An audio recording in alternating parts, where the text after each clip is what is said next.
Alright, so episode number 2 for the small flowers, I actually decided that I wanted to do it with the henna because it's so much easier to show shading.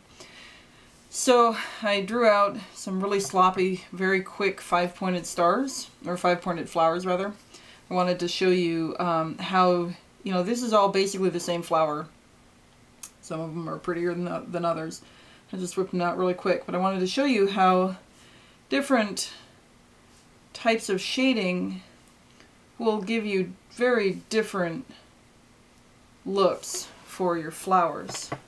Sorry about that. So the difference between having the shading coming from the center versus coming from the petal, the tip of the petal rather,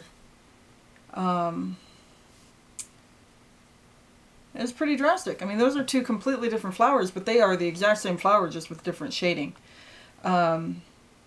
The easiest, fastest, quickest way to give your flower just a little bit more detail, a little bit more oomph, is just a teardrop in the center.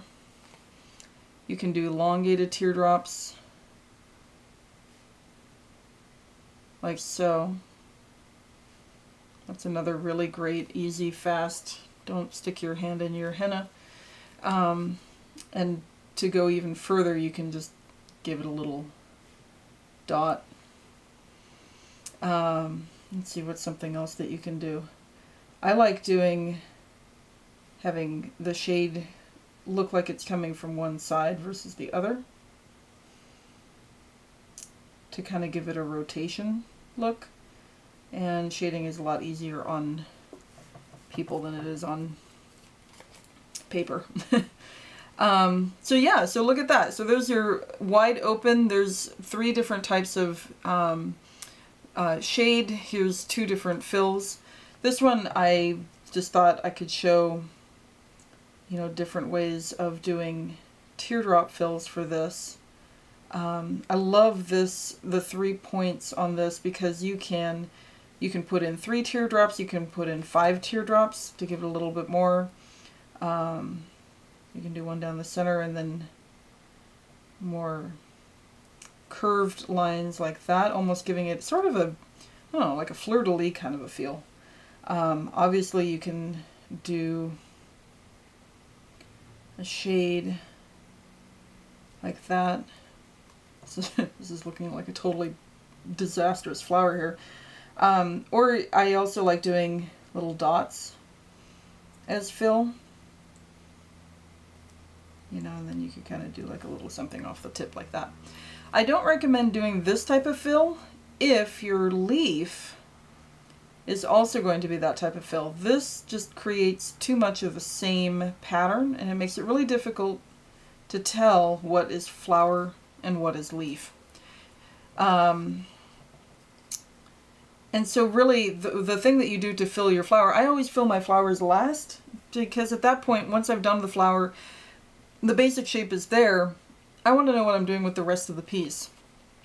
Also because shading is a lot easier to do if your outside line, or if the line that you're using as your base point has already dried a little bit.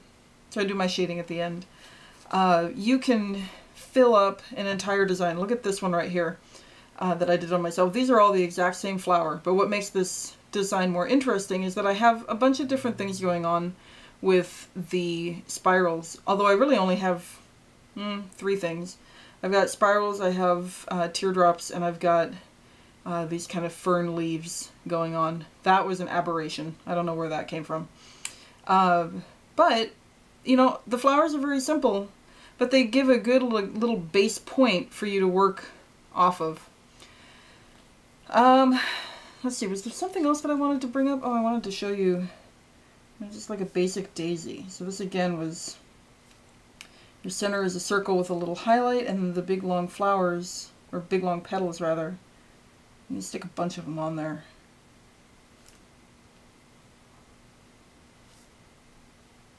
And I like doing my daisies a little bit,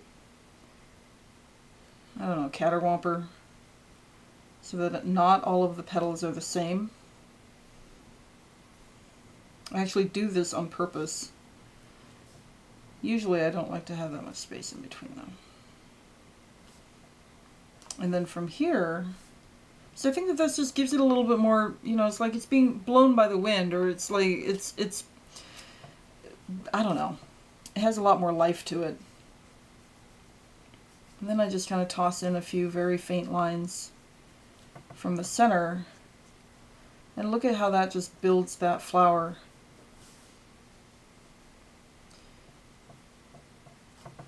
And at the beginning of the last video, I also showed you the elliptical center. So I want to show you the elliptical with the daisy petal. Because again, this is very, when you're creating a big piece, you put a few of these daisies in, but then you also want to put a few that are kind of facing to one side, because, you know, you aren't always looking at all of the flowers looking straight at you. So you can either only have the petals on one side, or to give the illusion of elongation, you put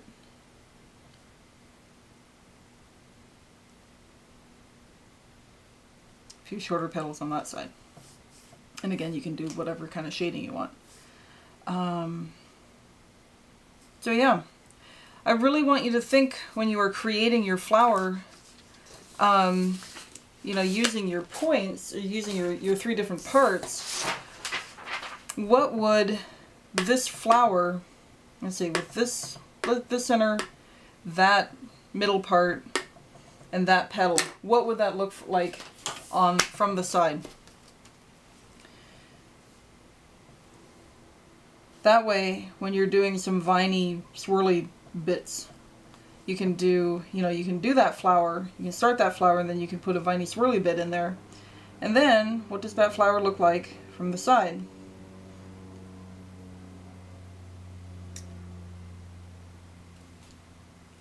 Theoretically, and in a very stylized kind of way, because obviously your flowers are not,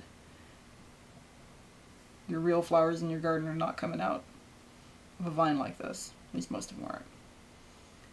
So I just created something else that is very easy. You wouldn't believe how many of these I've done.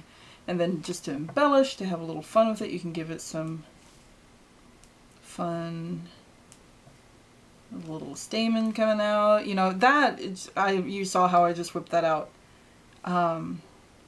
So, you know, take these same elements and then build a side flower out of it. You've just doubled everything that you can do with all of these things. So, have fun. Practice, practice, practice, practice, practice. And, you know, make up a sheet like this that you put in front of you while you're practicing. You know, just have it sitting right there, and then you just say, you know, I'm going to pick that one with that one, no, that one with that one with that one, and I'm going to pick that one with that one with that one, and I'm going to do that one now, and I'm going to put that in the middle of it, and I'm going to put that one on the end. Practice, practice, practice, practice. You can do it! Woohoo!